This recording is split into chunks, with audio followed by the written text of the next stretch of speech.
Hey guys, in this video I'll show you how to transfer your files from Terabox to Google Drive step by step. Now, to do this, you either need to download them from Terabox, then upload them to Google Drive, or use a cloud manager like Explorer. I'll show you the first method.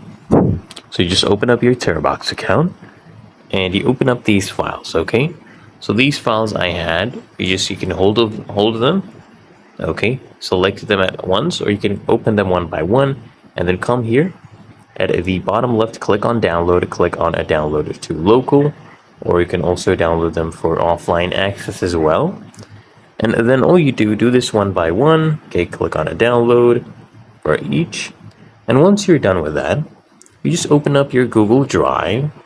So let's say here we go, this is my Google Drive. I come here, click on files, click on upload. Okay, and then I can go ahead and upload these files I have just downloaded. As you can see, they're currently downloading as well as we speak right now. Just select them, okay, and then go ahead and upload. As you can see, they are being uploaded. And that is how, guys, you transfer your files from Terabox to Google Drive. So I hope this guide provided value to you. And if it did, consider smashing that like button, as well as subscribing to Find Your Solution. And I'll see you in the next one.